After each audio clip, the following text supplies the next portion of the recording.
తక్కువ సంపాదించుకుంటామని లండన్లో సిద్ధపడిపోదామని 3 పిల్లలు భార్య భర్తలు లండన్ బయలుదేరారు.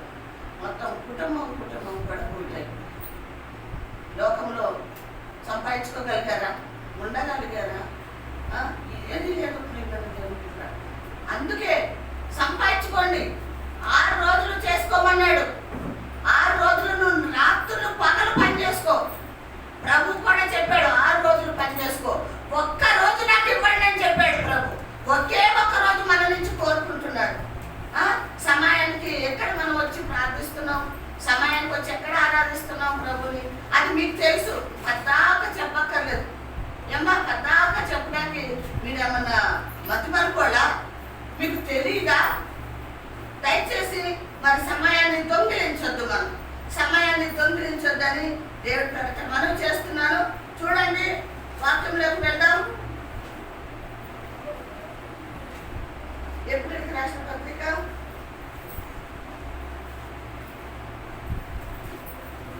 12వ అధ్యాయము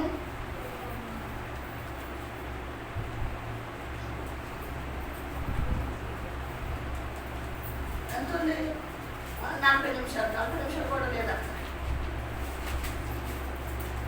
దేవుని మాటలు వినటానికి వేగిలో పడమన్నాడు దేవుడు. వాక్యంతో మనం సరి చేయబడతాం, సిద్ధపడతాం. 12వ అధ్యాయము 5వ వచనం నుంచి చదువు.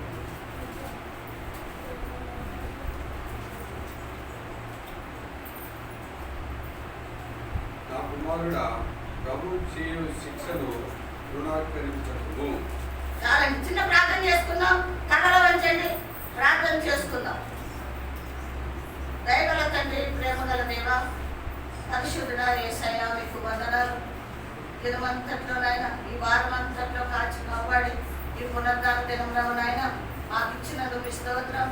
నాయన మీకు వందనాలు ప్రభా. నాయన వచ్చి వెళ్ళిపోవడం ఏదో కనపడి వెళ్ళిపోవడం అని కాదు, కానీ ప్రభా మా ఆత్మీయతను కాపాడుకుంటూ ప్రభా అయ్యా నేను ఈ లోకం నుంచి ఎలా వేరుపరచబడాలి, ఎలాగ సిద్ధపడాలి, ఎలాగ నేను మారు మనసు పొందుకొని అయ్యా నైనా మిమ్మల్ని ఎదుర్కోవాలి అని ఆలోచన నాయన, భయము వణుకునైనా మాకు దయచేయండి. వాక్యం ద్వారా మాట్లాడి ప్రభా సిద్ధపరిచి మీ నామాన్ని మహిమ తెచ్చుకోమని యేసయ్యా నన్ను కూడా మీ శిలువ చాటున దాచి ఉంచి మీరు నాలో ఉండి మాట్లాడే మమ్మల్ని బలపరచమని యేసు నామములో ప్రార్థించి అడిగి పొందుకుని ఉన్నాను తండ్రి. ఆమేన్. హల్లెలూయా, హల్లెలూయా. ప్రియమైన దేవుని బిడ్డలారా, ఈ దినం చెప్పాను కదా, ఏ దినం అని చెప్పాను? తండ్రి దినము. అంటే తండ్రి దినము. తండ్రి లేకపోతే మనం ఉన్నామా? ఏమా? తల్లి కావాలి, తండ్రి కూడా కావాలి. ఆ తల్లిదండ్రుల నుంచే మనం వచ్చాము కదా, లోక తల్లిదండ్రుల నుంచి వచ్చాము. కానీ మరి ముఖ్యమైన తండ్రి, నిజమైన తండ్రి, పరమనకు తీసుకెళ్లే తండ్రి ఎవరు? ఎవరండి? కదా, మన తండ్రి ఆయన. మనం సృష్టించిన తండ్రి, మనల్ని రక్తంలో కడిగిన తండ్రి, రక్షణ ఇచ్చిన తండ్రి, మళ్ళీ కూడా మనల్ని పరమనకు తీసుకువెళ్ళే ఆ తండ్రిని మనం ఏం చేయాలండి? ఆ తండ్రిని మనం ఏం చేయాలి? ప్రార్థించాలి కదా, ప్రేమించాలి, ఆయనను పూజించాలి, ఆయన మాట వినాలి. తండ్రి మాట ఎంతమంది వింటున్నారు? తండ్రి మాట ఎంతమంది వింటున్నారు? మీ తండ్రులు సరే, మళ్ళీ తర్వాత ఆ తండ్రి గురించి మాట్లాడుకుందాం. మీ అందరికీ తండ్రులు ఉన్నాడా? చెప్పండి, ఎంతమందికి తండ్రులు ఉన్నారు? మీ తండ్రులేనమ్మా? ఎందుకు సంపూర్ణిస్తున్నారేంటి? ఆలోచిస్తున్నారేంటయ్యా? మీ నాన్న మరి చేయకుండా మీ నాన్నన్నాడా? లేకపోతే లేడు.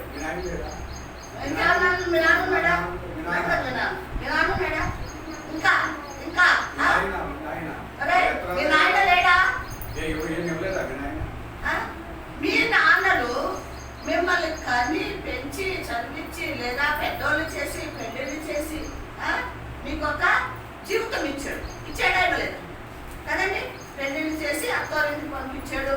మీ అన్నీ కూడా కష్ట సుఖాలన్నీ కూడా మరి చూశాడు. మరి ఆ తండ్రికి కృతజ్ఞత కలిగి ఉండాలా వద్దా? ఏమా? మా నాన్న నన్ను కన్నాడు, పెంచాడు. నన్ను కన్నాడు, పెంచాడు.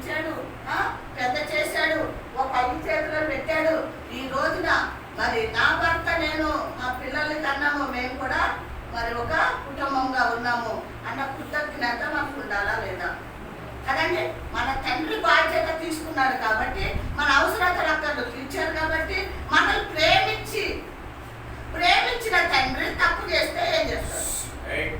ఏం చేస్తాడండి? గర్దిస్తాడు. ప్రేమించిన తండ్రి తప్పు చేస్తే ఏం చేస్తాడు? మనల్ని గర్దిస్తాడు. మనల్ని గర్దిస్తాడు. అవునా కదా? ఎందుకు గర్దిస్తాడు?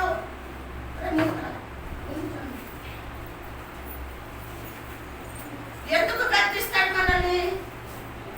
మన మంచి కోసమా చెడు కోసమా కదా? మన భవిష్యత్తు బాగుండాలని, ఇంకా ముందుకి వెళ్ళాలని, ఆశీర్వదింపబడాలని, మన జీవితాలు బాగుండాలని గర్దిస్తాడు కదా? ఆ గర్దించే దేవుడు తండ్రి ఏం చేస్తాడు? ఎప్పుడు కూడా మనల్ని ప్రేమిస్తాడు కదా? ఊర్లో ఉన్న ఫోన్లు చేస్తారా మీ నాన్నోళ్ళు? మీరు చేస్తున్నారా మీ నాన్నోళ్ళకి? చేస్తున్నారా? ఆ బాగా కండాడు అయిపోయిందిలే ముసలోడు, ఇంకా ముసలోడిని ఏం పట్టించుకుంటాం అనుకుంటున్నారా? లేదు ప్రేమన దేవుని బిడ్డరా. జన్మనిచ్చిన తండ్రి మనందరికీ జన్మనిచ్చారు కదా. మా నాన్న లేడు, లేకపోతే మా నాన్న ఉన్నాడు అని చెప్తున్నాడు. జన్మనిచ్చిన తండ్రిని మనం ఏం చేయాలి? ప్రేమించాలి. హల్లెలూయా. ప్రేమించాలి కదా? వాళ్ళు కూడా మనల్ని ఏం చేస్తారు? ప్రేమిస్తారా లేదా? ప్రేమిస్తారు. ఎందుకు? మనం కన్నీ పెంచి మనల్ని పెద్ద చేసి మన జీవితాలు ఈ రోజు ఇలా ఉండటానికి కారకులు వాళ్ళు అయ్యారు కాబట్టి మనం ప్రేమించాలి. సరే, లోక తండ్రి ఎంతకాలం ప్రేమిస్తాడు? లోకంలో ఉన్న తండ్రి అంటే మన కన్న తండ్రి, రక్త మాంసాలు ఉన్న ఆ తండ్రి ఎంతకాలం ప్రేమిస్తాడు? కొంతకాలమే ప్రేమిస్తాడు. ఎప్పటి వరకు? మనకి పెళ్లి చేసి అత్తారింటికి పంపించే వరకు, భర్తకి అప్పు చెప్పే వరకే ప్రేమిస్తాడు. తర్వాత ఒకవేళ అంటే ప్రేమించడం కాదు కానీ బాధ్యత తీరిపోతుంది ఆయనకి. అవునా కదా? బాధ్యత తీరిపోతా. అమ్మయ్య ఒక 5 చేతిలో పెట్టేశాను మా అమ్మాయిని కదా, మా అబ్బాయిని ఒక ఇంటి వాడిని చేశాను అని అనుకుని తృప్తి పడతాడు తండ్రి కదా. అప్పుడప్పుడు ఫోన్ చేస్తాడు, మాట్లాడతాడు, అవన్నీ చేస్తాడు.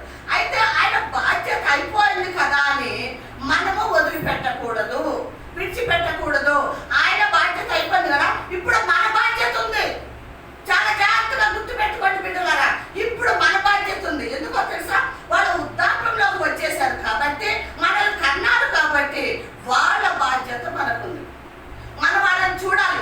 ఆడపిల్ల కానివ్వండి, మగ పిల్లలు కానివ్వండి, మగ పిల్లలే చూడాలని రూల్ లేదు. ఏ ఆడదాన్ని కనలేదా తండ్రి? ఏమ్మా కన్నాడా కనలేదా? అలా అనుకుంటా ఉంటారు. అది తప్పు. మనము తండ్రిని చూడాలి కదా. వాళ్ళు చనిపోయే వరకు బాధ్యత మనకుంది కాబట్టి ఆ బాధ్యత మనం నెరవేర్చే వరకుగా ఉండాలి. వాళ్ళు సత్యాన్ని బతకరు, నాకెందుకులే, పోనీలే కొడుకున్నాడు చూసుకుంటాడు అని అనుకోవద్దు. మనల్ని కూడా కన్నాడు, మనల్ని కూడా ప్రేమించాడు, మన బాధ్యతలు మోసాడు కాబట్టి ఆ తండ్రిని మనం కూడా చూడాలి. చూస్తున్నారా మీరు? ఎంతమంది తండ్రి నాకు బాధ్యత ఉంది, నా తండ్రిని చూస్తున్నాను అనుకున్నవాడు ఎంతమంది? బాధ్యత ఉందా నీకు? ఉంది. ఏమా మీరు మాట్లాడరే? మీ తండ్రులు మీకు చూడట్లేదా? మీ తండ్రులు ఉన్నవాడు అత్తమ్మ ఉన్నాడా? మీ నాన్న చూడటం అంటే కనీసం ఫోన్ చేయటం, మీకున్నప్పుడు ఒక 500-1000 రూపాయలు పంపటం, నాన్న ఎలా ఉన్నావు నాన్న, బాగున్నావా నాన్న, తిన్నావా నాన్న అని అడిగితే ఆ తండ్రిలో ఎంతో ఆనందం కలుగుతుంది.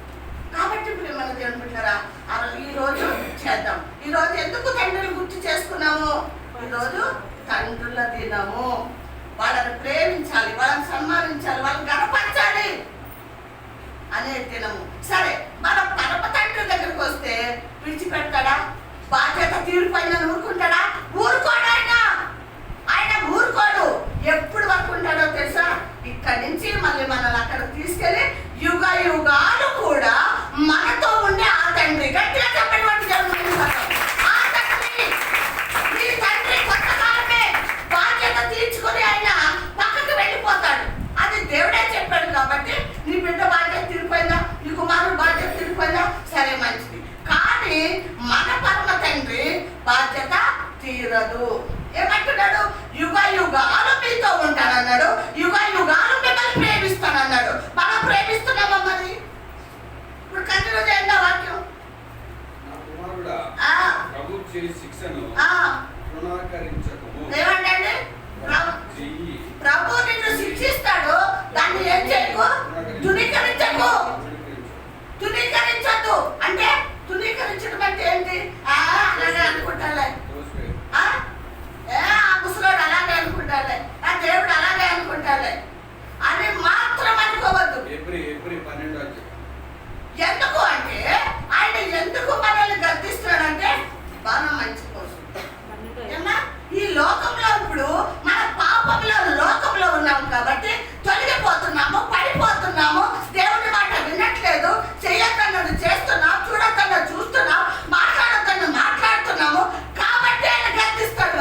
రాలేవు, నా రాజ్యంలో ఉండలేవు, దయచేసి నేను చెప్పేది వినమ్మా అంటాడు. వినునాయన అంటాడు. అప్పుడు ఏం చేస్తాడు? గర్దిస్తాడు. దేంతో గర్దిస్తాడు తెలుసా? ప్రేమతో గర్దిస్తాడు. నేను ఇంకా వివరాలు లోతుగా వెళ్ళాలి అంటే టైం సరిపోదు. కాబట్టి ప్రేమైన దేవుని బిడ్డలారా, మనం ఏం చేయాలంటే ఆయన గర్దించినప్పుడు ఏం చేయకూడదు? తునీకరించొద్దు. అంటే చూడండి, కొంతమంది పిల్లలు వినాలి. కొంతమంది పిల్లలు కొంచెం వాళ్ళకి తెలిసి ఒక 11-12 సంవత్సరాలు వచ్చేసరికి ఈ రోజుల్లో ఈ జనరేషన్లో ఎలా ఉన్నారంటే తండ్రి మాట వినరు. ఏదో ఏదైనా చేయను, ఏ చదువుకోరా, ఏదైనా చదవా, ఇట్లా ధృవీకరిస్తారు. వింటున్నారా ఈ రోజుల్లో పిల్లలు? చెప్పండి, మీ పిల్లలు మీకు ఉన్నారు కదా, అది నిజమా కాదా? వింటలేదు. ఇప్పుడు మా కాలంలో పెళ్ళిళ్ళు అయ్యి పిల్లలు పుట్టే వరకు కూడా తల్లిదండ్రులు మాత్రం మేము విన్నాం. కానీ ఇప్పుడు లేదు అలాగా. ఒక కొంచెం తెలిసినప్పటికే తండ్రి మాట వినట్లేదు. తండ్రికి చాలా దుఃఖాన్ని చేస్తున్నారు. గర్తించాడు అనుకోండి, ఇప్పుడు ఏం చేస్తున్నారు తెలుసా? ఇంకా కొత్త పని చేస్తున్నారు. ఏం చేస్తున్నారు తెలుసా? కొంచెం 2 దెబ్బలు కొట్టి గట్టిగా తిట్టాడు అనుకోండి, ఏం చేస్తున్నారు? ఏదో చేసేసుకుంటున్నారు. ఇంట్లో చెల్లిపోవటమో ఏమో చేసుకుంటామో ఇటువంటి పనులు చేస్తున్నారు. అంటే ఏంటి అంటే ప్రేమైన దేవుని బిడ్డరా, మనం అంచె దినాల్లో ఉన్నామని, దేవుడు రాకడ దినాల్లో ఉన్నాం. భయంకరమైన ఉగ్రత మన మీదకి రాబోతుంది. కాబట్టి ప్రభు మనల్ని ఏం చేస్తాడు? గర్దిస్తానంటున్నాడు. నీ తండ్రి నిన్ను గర్దించినప్పుడు నువ్వు దాన్ని తునీకరించకు. నిన్ను భయపెట్టాడు నీ తండ్రి. ఇప్పుడు యవనస్తుడు ఉన్నాడు, ఈ అబ్బాయి ఉద్యోగానికి ట్రైనింగ్ చేస్తున్నాడు, లేకపోతే ఉద్యోగానికి ట్రై చేస్తున్నాడు. తండ్రి అక్కడ ఆశపడుతున్నాడు. ఇక్కడ ఊర్లో నా కుమారుడిని బాగా చదివించాను, వాడు ఉద్యోగం చేసుకుంటే పెళ్లి చేసేస్తాను, వాడు లైఫ్ బాగుంటుంది అనుకుంటున్నాడు. ఈ అబ్బాయికి హైదరాబాద్లో ఉండి వాళ్ళ నాన్న చెప్పింది ఏమీ చేయట్లేదు, చదవట్లేదు, ఉద్యోగం చూసుకోవట్లేదు. అతను ఏం చేస్తున్నాడు? యవనస్తుడు కాబట్టి దారి తప్పాడు. తండ్రికి బాధ ఉంటుందా ఉండదా? ఏమంటే ఉంటుందా లేదా? మరి గర్దిస్తాడా? ఈ ప్రభు కూడా మనల్ని అందుకే గర్దిస్తున్నాడు. చదవండి, తునీకరించద్దు. ఈ అబ్బాయి ఏం చేయాలో తెలుసా? వాళ్ళ నాన్న తిడతా ఫోన్ చేసినప్పుడు ఏం చేయాలి? నిజమే కదా, నా తండ్రి ఎంతో కష్టపడి పని చేసుకున్నాను, చదివించాడు, నన్ను ఇక్కడ పంపించాడు. ఆయన తిట్టడంలో ఆ న్యాయమే ఉంది కానీ అన్యాయం కాదు. మా నాన్న తిట్టాడు కాబట్టి ఇప్పుడు నేను జాగ్రత్త, ఇప్పుడు ఉద్యోగం చూసుకున్నా అని అంగీకరించాలి. ఆ తిట్టినందుకు కానీ తునీకరించదు.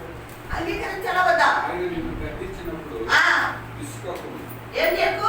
ఆయన నిన్ను గర్తించినప్పుడు విసుక్కోకు. నేను ఇప్పుడు అదే కదా చెప్పాను మీకు. ఏం చేస్తారు పిల్లలు?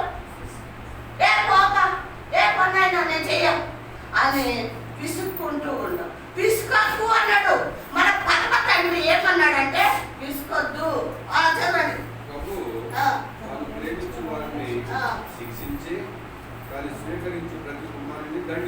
ఏమంటండి? ప్రభు ఏం చేస్తాడంట? ప్రేమిస్తున్నాడు కాబట్టి నిన్ను నన్ను శిక్షిస్తున్నాడు. హల్లెలూయా. ప్రేమిస్తున్నాడు, నిన్ను నన్ను ప్రేమిస్తున్నాడు కాబట్టి మనల్ని ఎప్పుడు కూడా ఆయన అగ్ని జ్వాలల వంటి నేత్రం గల దేవుడు అయి ఉన్నాడు. ఆయన ప్రతి ఒక్కరిని చూస్తున్నాడు లోకంలో. అర్థమవుతుందండి? మన నడక పడక ప్రతి విషయము చూస్తున్నాడు. కాబట్టి మనం అక్కడ తప్పు చేస్తున్నప్పుడు ప్రేమిస్తున్నాడు కాబట్టి ఏం చేస్తాడు? వెంటనే మనల్ని శిక్షిస్తాడు. ఎందుకు? ఆయన మన మీద బాధ్యత కలిగి ఉన్నాడు, ప్రేమిస్తున్నాడు. ఆయన బిడ్డలుగా మనం ఉన్నాము కాబట్టి ఆయన శిక్షించుటకి అర్హుడై ఉన్నాడు. హల్లెలూయా. లేదు మనల్ని ప్రేమించట్లేదు. చూడండి, ఇంటి వాళ్ళకే బాధ్యత ఉంటుందా పిల్లల మీద? బయట వాళ్ళకి బాధ్యత ఉంటుందా? ఇప్పుడు ఆడపిల్ల దాని తప్పింది, ఏదో తప్పు చేస్తుంది, బయట వాళ్ళు ఏం చేస్తారు?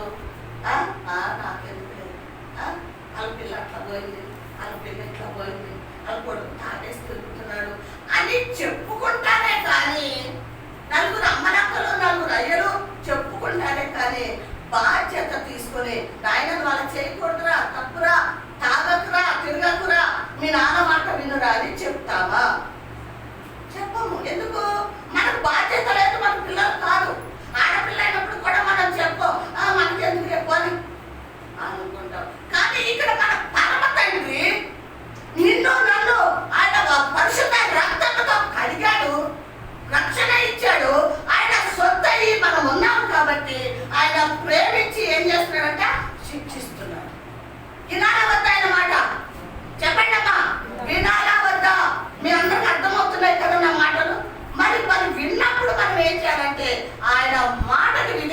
ఉండాలి, ఆయన మాటకు లోబడాలి, ప్రభు దగ్గరికి పరిగెత్తుకు రావాలి. ఆయన మార్గంలో నడిచినప్పుడే ప్రేమను నేర్పిటారా ఆయన శిక్షించినందుకు మనం ఏముంటామో పరిశుద్ధులుగా జీవిస్తాము, ప్రభు రాజ్యానికి మన వారసులం అవుతాం. ఇంకేమంటున్నాడు? స్వీకరిస్తే ప్రతి కుమారుడు ఏం చేస్తాడట? ఏమంటే ఏం చేయాలి? ఆయన గర్తించినప్పుడు స్వీకరించాలి. హల్లెలూయా. పిల్లలు ఒక్క మాట, మీ నాన్న తిడతాడు కదా మిమ్మల్ని, ఏం చేస్తారు? కోపంతో వెళ్ళిపోయి మీ నాన్న తిడతారా? ఇంకా నా పెద్దడు పోయావు, మీ నాన్న నిన్ను తిడుతున్నాడు, తిట్టినప్పుడు ఏం చేస్తావు? ఇంకోటి ఈ బయటకు రమ్మన్నా పిల్లాడి, బాబు నాన్న రాదా నాయన ఒక అరగంట వెళ్ళిపోతాను చెప్పు. మీ నాన్న నిన్ను తిట్టాడు, ఏం చేస్తావు? ఏడుస్తావు, కానీ మీ నాన్నని ఏమన్నావు? ఓకే, వాళ్ళని నువ్వేం చేస్తావు? మీ నాన్న తిట్టాడు అనుకో, ఏం చేస్తావు? చెప్పాడు నువ్వు చెప్పారు. మరి అందరూ ఏడుస్తారు, మరి పిల్లలందరికీ ఏడుస్తారు. అన్న కలిసివా? ఇప్పుడు జనరేషన్ ఎట్లుంది తెలుసా? తిట్టుకుంటున్నారు తండ్రుల్ని, అర్థమవుతుందా? తిట్టుకుంటున్నారు.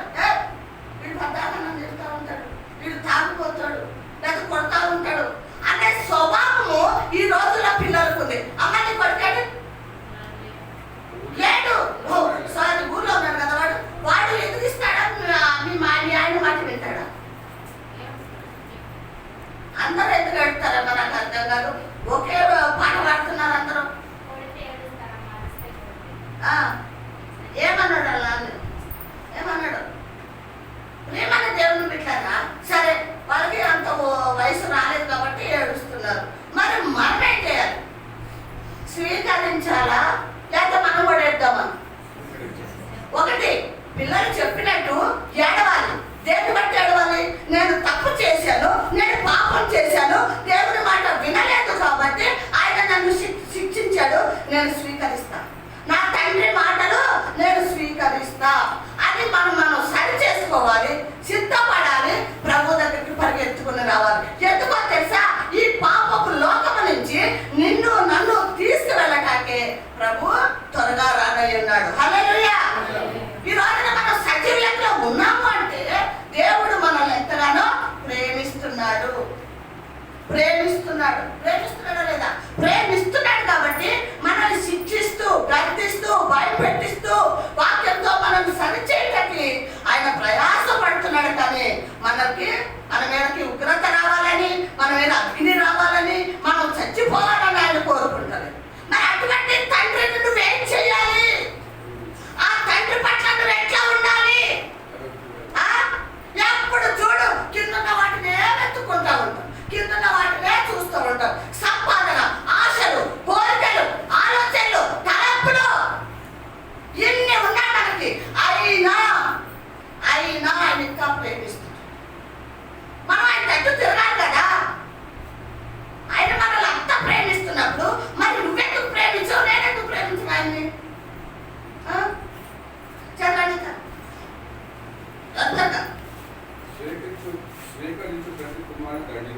ఏమంటే స్వీకరిస్తే ఆయన ఏం చేస్తాడ? దండిస్తాడు. అని కుమారులతో సంభాషించినట్టు మాట్లాడుతూ ఉన్నాడు. ఎవరితో మాట్లాడుతున్నాడు? మనతో దేవుడు మాట్లాడుతున్నాడు.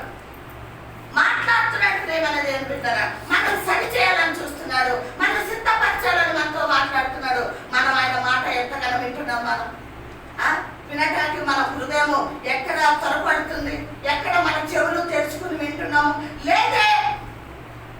మనకి ఎప్పుడు చూడు పొద్దుడు లేచిన నుంచి రాత్రి వరకు మన చెవుల్లో ఏ మాటలు కావాలి చెప్పండి? మీరు ఏ మాటలు కావాలండి?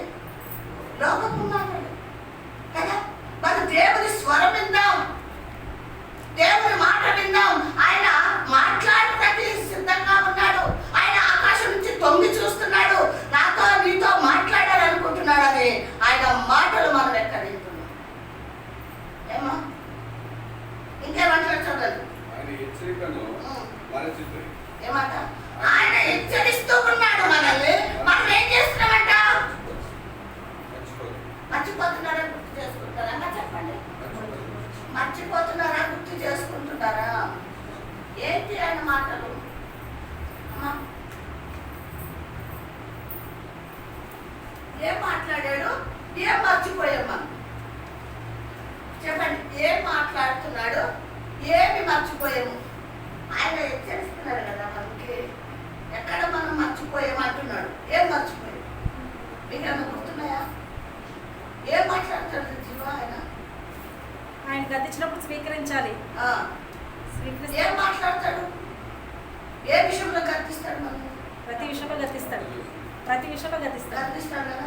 మరి ఒక్క మాట అయినా, ఒక్కసారి, ఒక్క వారం కాకపోతే ఒక్క వారం ఆ మాటలు మనం స్వీకరిస్తున్నామా? హృదయంలో చేర్చుకుంటున్నామా?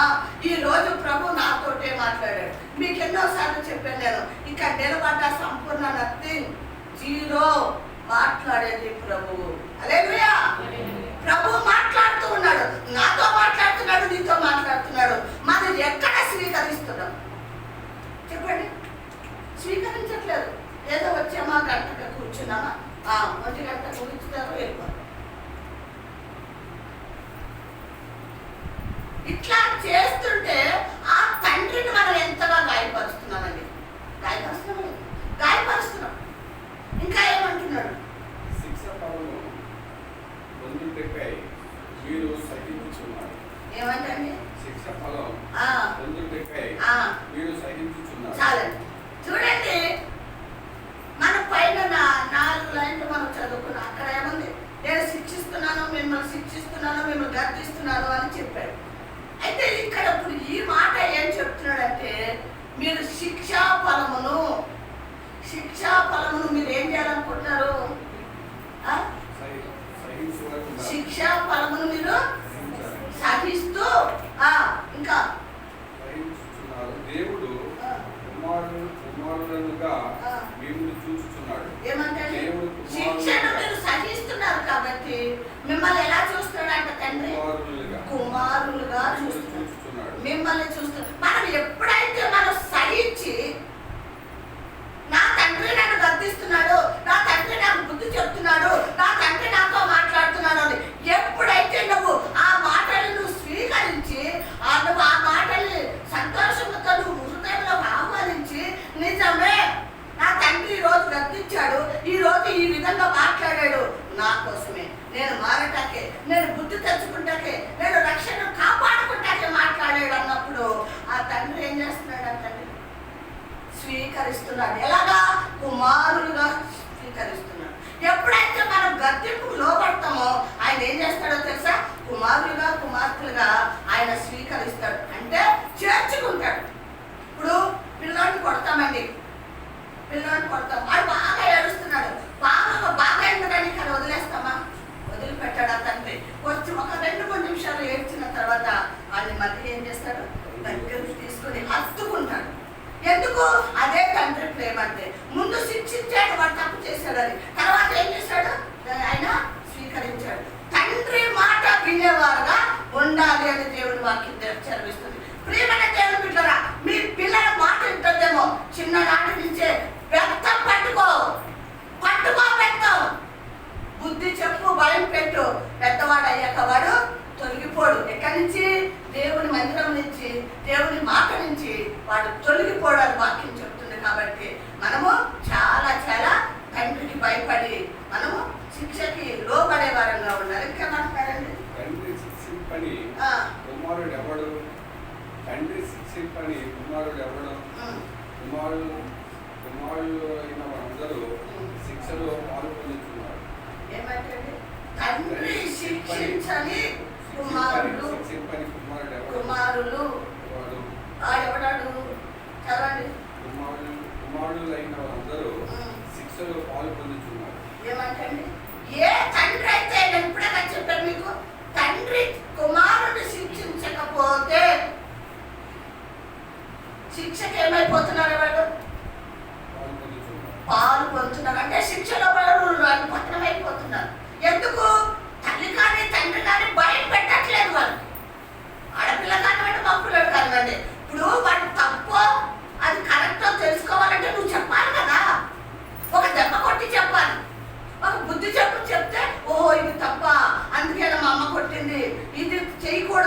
మా నాన్న కొట్టాడు అదే బిడ్డలకి బుద్ధి వస్తుంది. ఇక్కడ శిక్ష చెప్పని తండ్రికి ఏం చేస్తాడంటే ఒక్కొక్క తండ్రి చాలా గారం పెడతారు, అక్కడే కొడతారు. ఏం చేస్తారు? చాలా గారం పెడతారు. వాడికి తప్పేదో గొప్పేదో చెప్పరు, మంచేదో చెడేదో నేర్పించరు. ఆ పిల్లోడు చెడిపోతే ఏమవుతాడండి? చెడిపోతాడా లేదా? చెడిపోతాడు వాడు. ఆ స్థానంలో ఆడపిల్ల ఉండనివ్వండి, మగ పిల్లాడు ఉండనివ్వండి, శిక్షించాలి. శిక్షించని శిక్ష పొందని కుమారుడు ఏమైపోతున్నాడు అంటే ఏమైపోతున్నాడు సార్?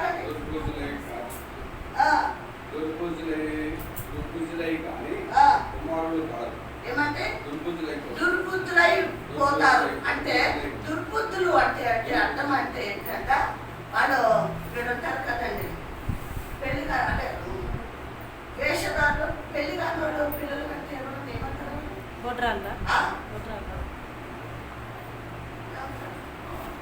పెళ్లి కాని తల్లి పిల్లలు కంటే ఏమంటారు?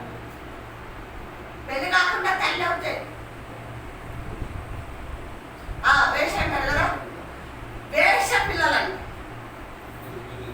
దుర్బుద్ధులే కానీ ఇక్కడ అంటున్నారు కదా, వాళ్ళు వేష పిల్లలు అంటున్నాడు. ఎంత భయంకరమైన మాట!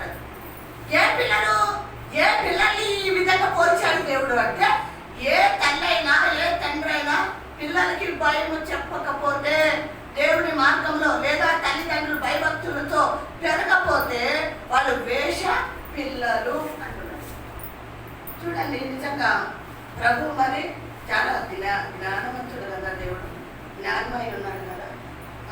కన్న తల్లిదండ్రులు కష్టపడి కానీ పిల్లలు పెంచి పెద్ద చేస్తేనేమో వాళ్ళ మీద బాధ్యత. ఇప్పుడు వేషాన్ని ఆమె ఏదో పోతుంది, ఏదో శరీర దీక్షలు తీర్చుకుంటారు, కోరికలు తీర్చుకుంటారు, లేకపోతే సంపాదన కోసమో తప్పు చేస్తుందేమో. ఆ బిడ్డల్ని పట్టించుకుంటారా? పట్టించుకోరు. అవునా కదా? అది నిజమా కదా? పట్టించుకోరు. ఏ వాటితో పోయి బతుకుతాడులే, ఎక్కడో కూలి పని చేసి బతుకుతాడు, లేదా రాళ్ళు మోసి బతుకుతాడు పోని అని వాడిని వదిలేస్తాడు. అందుకే బైబిల్లో ఈ రోజున లెక్కించబడ్డదన్నమాట. ఏమంటే మళ్ళీ ఒక్కసారి రిపీట్ చేయడం అన్నమాట.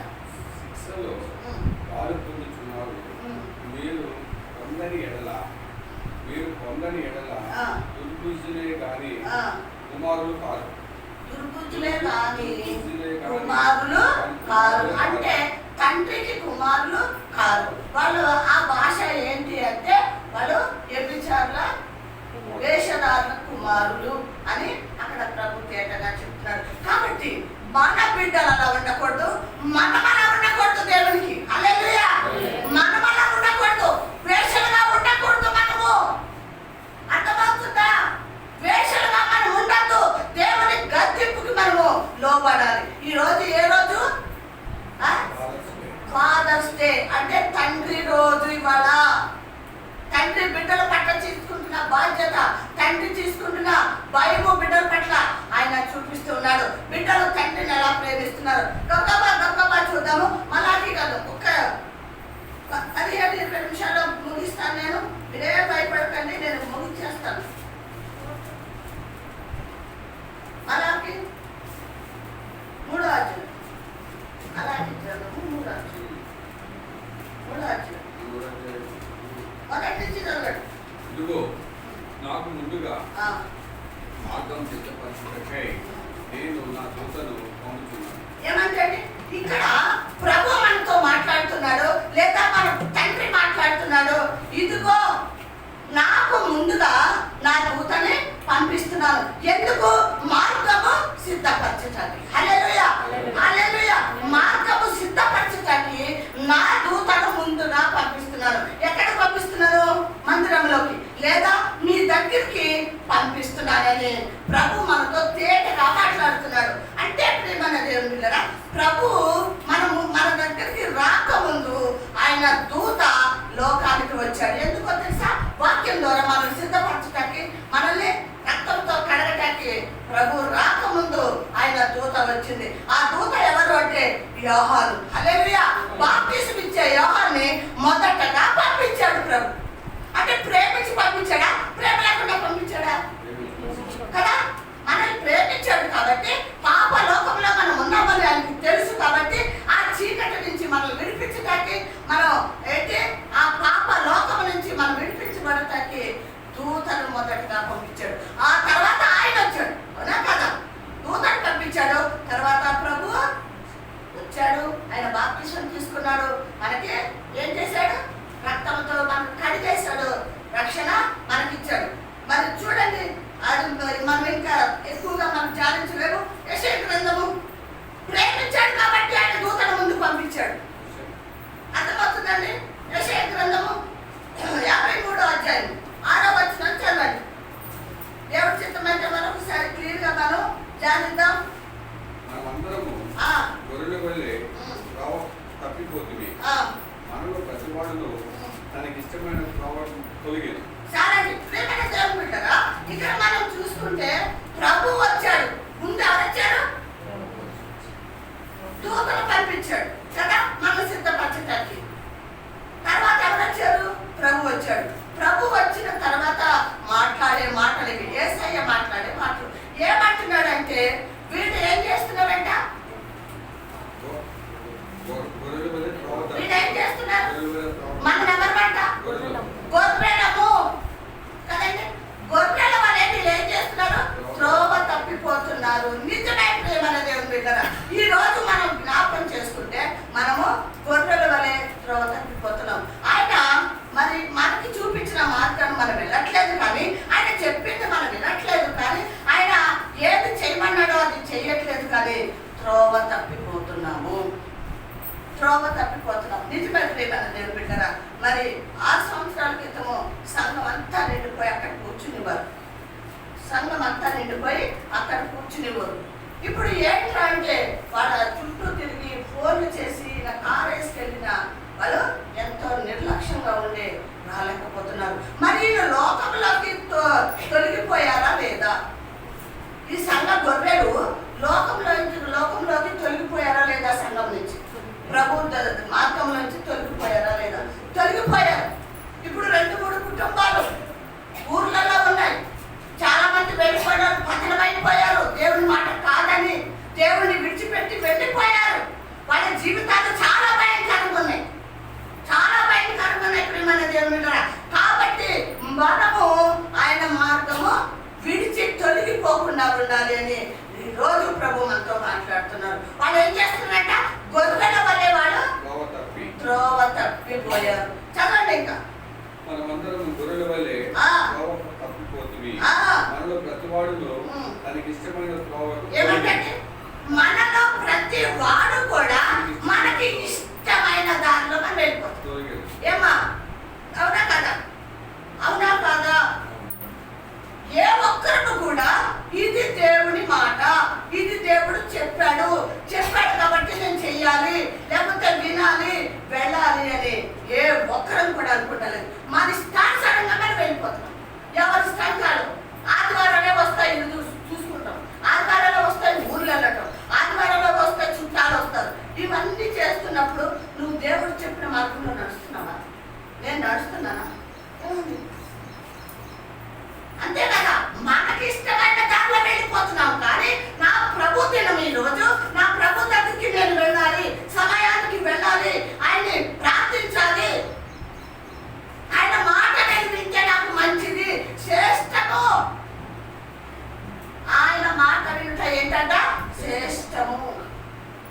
శ్రేష్టమైన మాటలు మాట్లాడతాడు ఆయన. అర్థమవుతుందండి? మనకు బతికించే మాటలు మాట్లాడతాడు, మనం సరిచేసే మాటలు మాట్లాడతాడు, మనం సిద్ధపరిచే మాటలు మాట్లాడతాడు. మనం సిద్ధపడ్డాక ఆయన అక్కడికి తీసుకువెళ్ళిపోతాడు.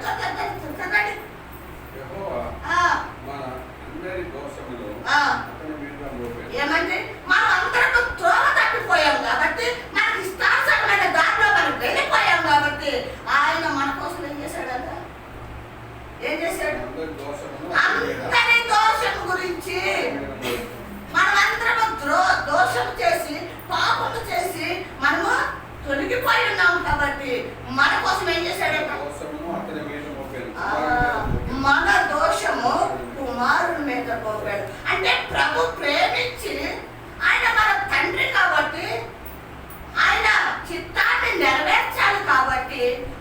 బ్రతికించాలి కాబట్టి మన దోషములన్నీ ఆయన మీద వేసుకున్నాడు అని చెప్పి మన తండ్రికి బాధ్యత ఉందా లేదా? లోకం తండ్రి లాగా ఉన్నాడు ఈయన? లోకం తండ్రి లాగా ఉన్నాడా? లోకం తండ్రి చచ్చిపోతాడా మన గురించి? ఏమా రక్తాన్ని చిందిస్తాడా? రక్షణ ఇస్తాడా మనకి? లేదు.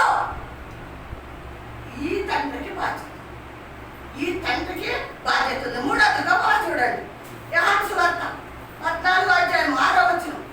యోహాను సువార్త యేసు, నేనే మార్గమును సత్యమును జీవమును, నా ద్వారానే తప్ప ఎవడును తండ్రి యొద్దకు రాడు. ఎన్ని విషయాలు తెలుసుకున్నాం ఇప్పుడు? మొదట ఏమన్నాడు? దేవుడు మనల్ని ప్రేమించాడు కాబట్టి, ప్రభు మనల్ని ప్రేమించాడు కాబట్టి మొదట ఆయన దూతను మొదటిగా పంపించాడు. ఓకేనా? మనకి ఆయన ఆరణ్యంలో మనకి సువార్త చెప్పాడు. అరే బాబు, తండ్రి వస్తున్నాడు, త్వరగా మీరు మారు మనసు పొంది బాప్తిసం తీసుకోండి అని యోహాను గారు చెప్పారు. మొదటిది. రెండోది ఏం చేశాడు? మన అపరాధ పాపముల కోసం మనం గొర్రెల వలె తప్పిపోయాం కాబట్టి మనల్ని బట్టి ఆయన శిక్ష ఆయన మీద మోపుకున్నాడండి. మన పాపములు మోపుకున్నాడు, మన అపరాధములు మోపుకున్నాడు. ఆయన రక్తము కార్చాడు. ఎవరి కోసము? మన కోసం. ఇక మూడోది, యోహాను సువార్తలో మనం ఇప్పుడు చూస్తున్నది ఏంటంటే ఆయన ఏమంటున్నాడు? నేనే మార్గము, నేనే సత్యము, నేనే జీవము. నా ద్వారా తప్ప తండ్రి దగ్గరికి ఎవరు కూడా వెళ్ళరు. నా ద్వారా తప్ప నా తండ్రి దగ్గరికి ఎవరు కూడా. ఎలా వెళ్ళాలి తండ్రి దగ్గరికి చెప్పండి? మనం 3 విషయాలు పైన చదువుకున్నాం. ఎలా ఉంటే వెళ్ళాలి, మనం ఏం చేస్తే వెళ్ళాలి? గొప్పగా చెప్పండి. ఇప్పుడే కదా 5 నిమిషాలు అయింది మనం ఇది. 3 విషయాల పైన ఏం చెప్పాడు? గొప్పగా చెప్పండి. ఆయన మాటలు తృణీకరించకుండా ఆయన మార్గంలో నడిస్తే దేవుడి దగ్గరికి వెళ్తాం. మా ఇంకోటి ఏం చెప్పాడు కదా? ఆయన మాట వినని కుమారుడు, తండ్రి గర్దించని కుమారుడు. ఏమని చెప్పుకున్నాం? వేష పిల్లలు అని చెప్పుకున్నాం. మన వేషలుగా ఉండకూడదు అంటే మనం చదువుకున్నాము ఏంటని? మలాఖీలో చదువుకున్నాం. ఏమన్నాడు? మీరు నాకు ముందుగా మిమ్మల్ని మీకు దగ్గరికి నన్ను దూతను పంపిస్తున్నాను. ఎందుకు పంపిస్తున్నాను? మీకు వార్త ప్రకటించి మీరు బాప్తిసం ఇవ్వటానికి నా కుమారుని ముందుగా పంపిస్తున్నాను అన్నాడు. రెండోది, ప్రభు వచ్చాడు. ఎక్కడికి వచ్చాడు?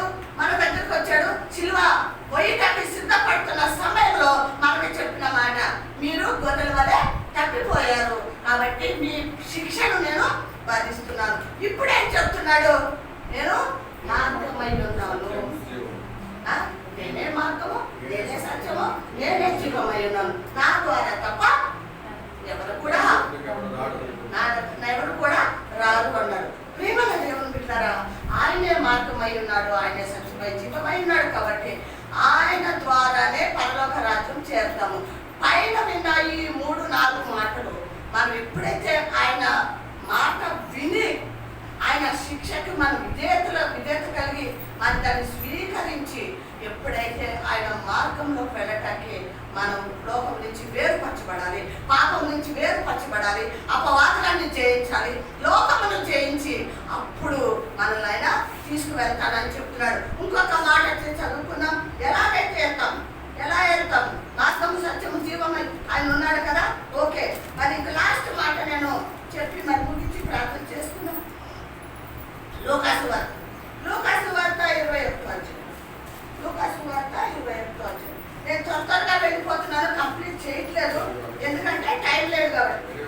21:34 నుంచి చదవండి.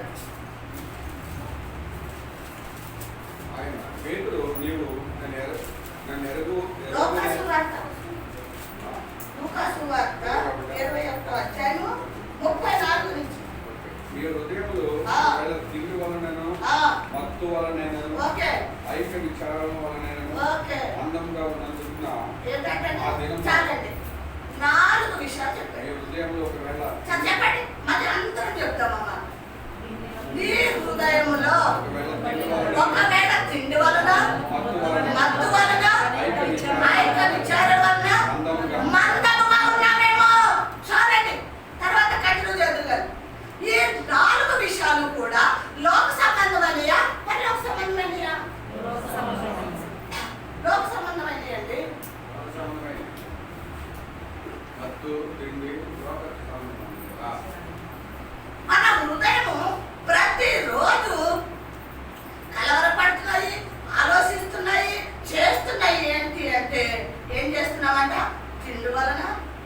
వలన, అనేక విచారాల వలన, ఇంకా మందం వలన. ఈ 4 మనలోకి సంబంధమైనవి మనలో ఉన్నాయి అని చెప్తున్నాడు. మనలో ఉన్నాయి అని చెప్తున్నాడు. అయితే ఇవి 4 మనలో ఉంటే ఏం జరుగుతుంది? కింద చదవండి. ఆ దినం అకస్మాత్తుగా మీ మీదకి ఉరి వచ్చినట్లు రాకడ మీ విషయమై మీరు జాగ్రత్తగా ఉండేది. చాలు. ప్రియమైన దేవుని బిడ్డలారా, ప్రభు మనల్ని కాపాడటానికి, మనల్ని రక్షించటానికి, ఆ రాజ్యం చేర్చుకుంటానికి ఈ రోజు ప్రభు మనతో మాట్లాడుతున్నాడు. ప్రియమైన సహోదరి సహోదరుడా, ఇప్పుడు వరకు నువ్వు వింటూనే ఉన్నావు, నేను చెప్తూనే ఉన్నాను. అవునా కదా? ఈ మాటలు విన్నామా లేదా? ఎన్నోసార్లు చెప్పాను ఈ మాట. అవునా కదా? అయినా మనలో మార్పు రాలేదు. ఏమండి? ఇవి కంటిన్యూ అవుతూనే ఉంది. మన జీవితంలో ఇవి కంటిన్యూ అవుతుంది. అంటే అమ్మ అన్నం తినొద్దా? నిద్రపోవద్దా? మరి ఆలోచించాలి కదా పిల్లల గురించి, సంసారం గురించి. మరి మొత్తం అంటావా అని మీరు నేను అనొచ్చు. తినొద్దని ప్రభు చెప్పలేదు, తినమన్నాడు. మరీ ఎక్కువగా తినేసి టైంలో తినేసి దేవుడికి ప్రార్థన చేయడానికి ఆటంకంగా ఉంటుంది నీ తిండి, ఆరాధన చేయడానికి ఆటంకంగా ఉంటుంది నీ తిండి. అర్థమవుతుందా? ప్రభుని మహిమపరచడానికి, వాక్యం చదవడానికి నీకు ఆటంకంగా ఉంటుంది. కాబట్టి ప్రభు ఆ మాట చెప్పాడు. ఇక రెండోది, మత్తు. ఎక్కువ తింటే నిద్ర వస్తుంది. నిద్ర వస్తే బైబిల్ చదవలేము, ప్రార్థన చేయలేదు. అందుకే భక్తులు చెప్తున్నారు, ప్రభు చెప్తున్నాడు, నువ్వు తక్కువ తిను. లేదు, ఆ రోజు ఉపవాసం ఉండు, దేవుని సన్నిధిలో మనం ఒక రోజు ఉండు, ప్రతి శుక్రవారం ఉండు, ఒక రోజంతా వద్దు, ఒక 5 గంటలు ఉండు దేవుని సన్నిధిలో. నీవన్నీ అపరాధ దోషములు ఒప్పుకో, కన్నీరు కార్చు, సిద్ధపడు, ప్రభు వస్తే నేను తీసుకెళ్ళిపోతాడు. హల్లెలూయా కదా? ఇక మూడోది ఏమన్నాడు? అనేక విచారాలు ఉన్నాయి లేదా మనలో? చెప్పండి. అనేక విచారాలు. ఐక్య విచారాలు అంటే అన్ని విచారాలు. డబ్బు సంపాదించుకోవాలి, ఆస్తులు సంపాదించుకోవాలి, ఇల్లు కట్టుకోవాలి. అబ్బో నాకు ఇల్లు లేదు, నేను ఇల్లుకైనా సరే కొనుక్కోవాలి. నా దగ్గర బంగారం లేదు, బంగారం కొనుక్కోవాలి. బండి లేదు లేదా కారు లేదు, కొనుక్కోవాలి. విచారాలు అని అవి వద్దు అని నేను అంటలేదు. పాస్టర్లో మీకు లేదా? మీకు కారు లేదా? మీరు మా దగ్గర కారులోనే వస్తున్నారు కదా అని నన్ను అడగొచ్చు. వద్దు అని నేను అంటలేదు, కావాలి. కానీ దాన్ని ఏం చేయాలి తెలుసా? అది ఎంతవరకు దాన్ని వాడుకోవాలో, దాంతో ఎంతసేపు పని ఉంటుందో అంతవరకే ఉండాలి. కానీ మొదట్లో కాదు అన్నప్పుడు మాస్తయ్య మామూలుగా దానంటే ప్రేమించుకోడు కదా. పతాక కడుక్కునేవాడు, పతాక దాన్ని క్లీన్ చేసుకునేవాడు, దాన్ని చూసుకుంటా ఉండేవాడు. అబ్బా నాకు కారు ఉంది, అబ్బా నాకు కారు ఉంది. ఏమైనా దేవుని దగ్గర చాలాసార్లు ఆయన గర్వించాడు. దేవుడు ఇచ్చాడు కానీ ఎక్కువ ప్రేమించదు.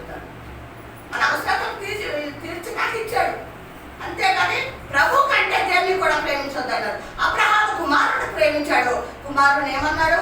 నాకు తీసుకొచ్చి బలిచ్చే బాబు, నీకు నేనిచ్చే కొడుకు నువ్వు ప్రేమిస్తావా? తీసుకొచ్చి బలిచ్చే.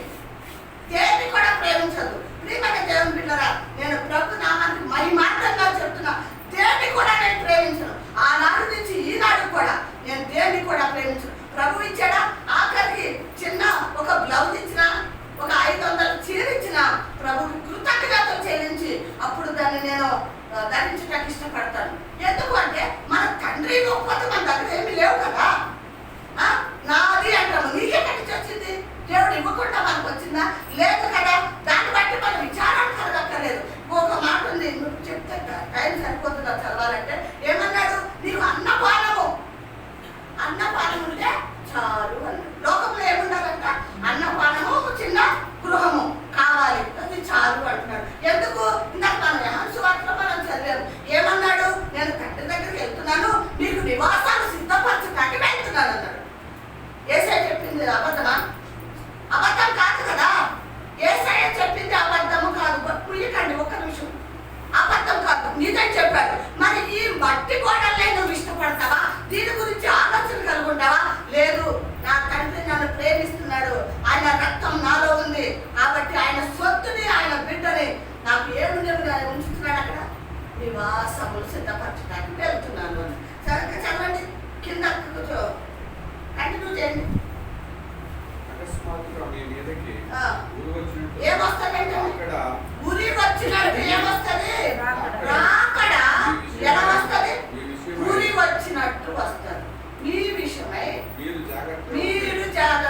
ఉండండి.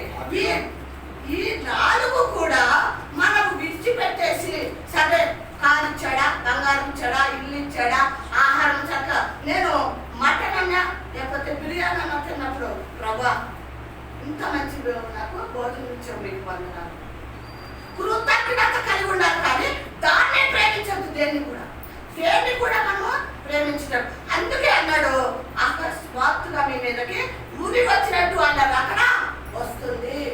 నువ్వు ఈ 4 ప్రేమిస్తే లోకంలో ఉరి వచ్చినట్టు అకస్మాత్తుగా ఎప్పుడు వస్తుందో తెలీదు, ఏమవుతుందో తెలీదు. చూడండి, మన విమానం కూలిపోయింది నిన్న వాళ్ళు అనుకున్నారా? అకస్మాత్తుగా జరిగిపోయింది. బూడిదైపోయారండి. ఎక్కడ కనీసం ముఖాలు చూసుకున్నా కూడా వాళ్ళు లేరండి. అకస్మాత్తుగా వస్తుందని ప్రభు చెప్తున్నాడు. చూడండి, చదవండి.